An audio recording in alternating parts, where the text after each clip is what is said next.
Rio+20, the United Nations Conference on Sustainable Development, formally adopted the Rio+20 final outcome document, entitled The Future We Want, a 53-page text endorsed today by over 100 heads of state and government, produced at what is considered the most influential conference on global policy. The speeches are over.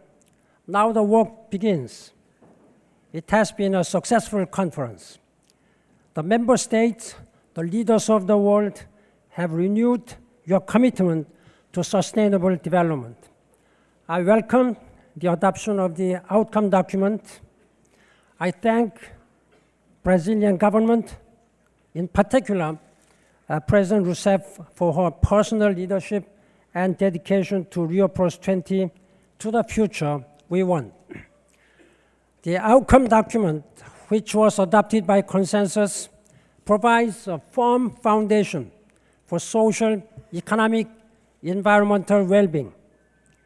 It will guide us, all of us, toward the sustainable path. The document that we approved today is not at all a setback vis-à-vis the gains achieved in the 1992 Rio Earth Summit. It is not at all a setback vis-à-vis the 2002 Johannesburg Summit.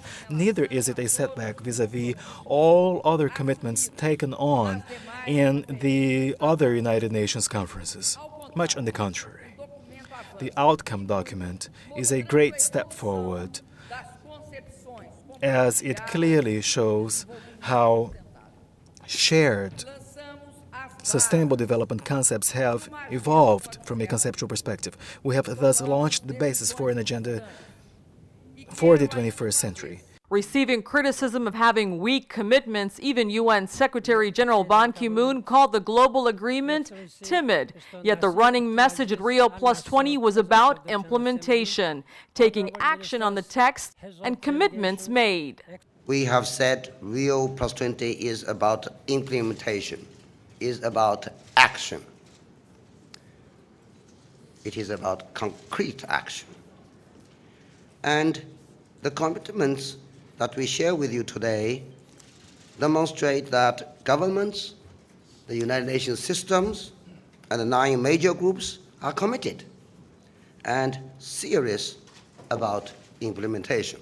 Among key principles, the text provides practical and workable proposals for strengthening the United Nations environmental program and guidelines on applying green economy policies, while establishing sustainable development goals aimed at succeeding the MDGs post-2015 to attain global sustainable development and to end poverty. We believe solutions require action by all of us.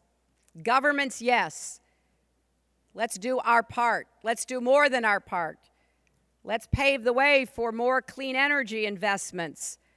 Take on the entrenched political and economic interests that stand in the way of clean energy, technology, and sources being used in nations around the world. These poor countries, these countries who are permanently being hit by catastrophe, things have not changed much in these countries. So I will say, based on this summit, that much more effort is to be done so we can concretely, precisely come out with resolutions that will have an impact on the lives of the people being affected. It's important to keep supporting emerging countries which still need some help. But today there's 1 billion people who is really starving, really dying in countries which are very failed state, weak state, with lots of discrimination for women and so forth, health problem, all problems concentrated. So we want to focus our help on these least developed countries and make sure that we won't keep with the 1 billion people who stay armed for the rest of their life. The conference also produced 692 registered voluntary commitments valuing an estimated $513 billion from such groups as Fortune 500 companies, member states, and IGOs attending the conference. Key initiatives and forums that stimulated action at the conference include the UN Global Compact's Global Sustainability Forum, bringing in 3,000 attendees from the private sector, and UN Secretary-General Ban Ki-moon's Energy for All initiative, which has gained $50 billion in private sector pledges to help increase the share of clean energy by 2030. Commitments have been registered by member states, United Nations agencies and intergovernmental organizations, and major groups, including leading Fortune 500 companies, universities, and educational institutions. We can help developing countries with integrated policy solutions to what is a huge cross-cutting challenge, sustainable development. No one ministry, no one sector, no one actor can solve this challenge. We have to work in new, innovative, integrated ways. So our commitment is to support countries to do that and do it ourselves. Key driving forces at Rio+20 were the thousands of participants from civil society and the private sector, helping to develop strategies to reduce poverty, advance social equity, and ensure environmental protection.